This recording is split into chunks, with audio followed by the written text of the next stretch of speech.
यंगदे ने भी वो स्क्रिप्ट वुजीन की ओर बढ़ा दी। उस स्क्रिप्ट को टच करते ही वुजीन को वो ब्लैक स्क्वायर फिर से दिखाई देने लगा। लेकिन इस बार उसे पता था कि अगर उसने इसे टच किया तो वो उस अजीब सी जगह पे पहुंच जाएगा। वो उसे देख सोचने लगा कि ये मेरी इमेजिनेशन या सपना नहीं हो सकता, क्योंकि मैंने ये हकीकत में एक्सपीरियंस किया था। अगर इस स्क्रिप्ट को देखा जाए तो ये वैसा ही है जैसा मैंने उन पहाड़ों में फील किया था। मैंने कुछ डरे हुए आदमी वाला ऑप्शन सिलेक्ट किया था। क्या इसका मतलब ये है कि मैं स्क्रिप्ट में लिखी हर सिचुएशन हकीकत में एक्सपीरियंस कर सकता हूं? इतना सोच उसने यंगदे से पूछा कि क्या तुम्हारे घर पे ऐसी कोई और स्क्रिप्ट्स है? अगर हो तो अभी तुम्हारे घर चलते हैं। यंगदे ने उसे हाँ में जवाब देते हुए पूछा कि लेकिन अचानक से क्या हो गया? थोड़ी देर बाद वो लोग यंगदे के घर पहुंच गए। वुजीन यंगदे के घर की बदबू से परेशान होकर बोलने लगा कि जल्दी से खिड़की खोल। ये सुन यंगदे भी बोलने लगा कि एक तो जनाब को अचानक से मेरे घर पे आना है और ऊपर से शिकायतें भी करनी है। फिर उसने एक कबर्ट में खोजते हुए वुजीन से पूछा कि वैसे तुम्हें अचानक से स्क्रिप्ट्स क्यों चाहिए? तुम तो टीवी भी नहीं देखते। वुजीन ने बताया कि बस मैं कुछ पता लगाना चाहता हूँ। तभी यंगदे को कुछ ड्रामास और अनप्रोड्यूस्ड मूवी की स्क्रिप्ट्स मिल गई। जैसे ही वुजीन ने उस स्क्रिप्ट को पकड़ा, उसे फिर से वही ब्लैक स्क्वायर दिखाई देने लगा। उसने सोचा कि इस बार मुझे टाइम भी चेक करना चाहिए। इतना सोच उसने ब्लैक स्क्वायर को टच करते हुए यंगदे से कहा कि मुझे ध्यान से देखना। यंगदे ने भी उसे ठीक है कहा। तभी वुजीन फिर से उस अनजान जगह पे पहुंच गया। उसे ये काफी अजीब लग रहा था, लेकिन फिर भी उसने सबसे पहले उस वाइट स्क्वायर को देखने का डिसाइड किया।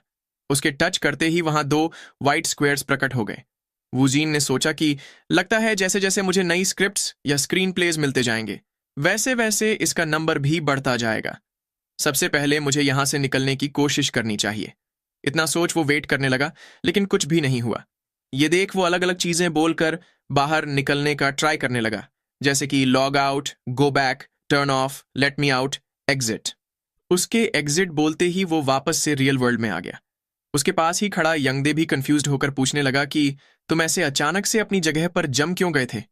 वहीं वुजीन अपना मोबाइल देख सोचने लगा कि मैं उस ब्लैक स्क्वायर के अंदर 5 मिनट तक रहा था, लेकिन यहां रियल वर्ल्ड में टाइम बिल्कुल भी नहीं बदला है। यंगदे अभी भी उसे पूछ रहा था कि तुम ठीक तो हो ना? तभी उसका फोन बजने लगा। यंगदे कॉल उठाकर उस बंदे से बातें करने लगा। उसने फुसफुसाते हुए वुजीन को बताया कि ये सुपर एक्टर की पीढ़ी तुमसे बात करना चाहती है। इतना बोल उसने फोन वुजीन को थमा दिया। वुजीन, जो कि पहले की बातें याद कर शर्मा चुका था, उसने धीमी आवाज में हेलो कहा। सामने से उस लेडी ने वुजीन को बताया कि हम तुम्हें इसीलिए कांटेक्ट कर रहे हैं क्योंकि तुमने पहला राउंड क्लियर कर लिया है। ये काफी इंटरेस्टिंग है कि तुम अपने दोस्त के साथ आए थे, लेकिन आखिर में तुम ही पास हो गए। क्या तुम सुपर एक्टर में फिर से आना चाहोगे? ये सुन वुजीन सोचने लगा कि कहीं ये लोग मुझे पागल बनाने की तो कोशिश नहीं कर रहे ना। मैं कहीं नहीं जाने वाला। इतना सोच उसने फिर से चैड की तरह एक्ट करते हुए सीरियस टोन में कहा कि मैं नहीं आना चाहता। वो तो मैं बस टाइम पास के लिए ही आया था। ये सुन वो लेडी ऑकवर्ड होकर सोचने लगी कि अगर इस बंदे की टाइम पास में की गई एक्टिंग भी इतनी अच्छी थी, तो इसके सीरियसली एक्टिंग करने पे क्या होगा? इतना सोच वो वुजीन से बोलने लगी कि तुम कुछ ज्यादा ही ऑनेस्ट हो रहे हो। वुजीन ने उसे बताया कि यही सच है, इसीलिए इस बात को भूल जाओ। लेकिन वो मन ही मन उससे अपना पहले किया हुआ नॉनसेंस भूलने के लिए मिन्नतें करने लगा। वहीं वो लेडी सोच रही थी कि अगर इसे टीवी पे ब्रॉडकास्ट किया गया तो ये तुरंत ही फेमस हो जाएगा। ये एक अफसोस की बात है कि ये लड़का ऐसा करना नहीं चाहता। इतना सोच उसने वुजीन को बताया कि ठीक है, मैं तुम्हारी ऑडिशन की फुटेज को डिलीट करवा दूंगी। वुजीन ने पूछा कि लेकिन क्या मुझे वो फुटेज मिल सकती है जहां मैंने एक्टिंग की थी? उस लेडी ने हाँ में जवाब देते हुए बताया कि तुम मुझे अपना नंबर दे दो, मैं तुम्हें मैसेज के थ्रू वो वीडियो भेज दूंगी। वुजीन ने उससे अग्री करते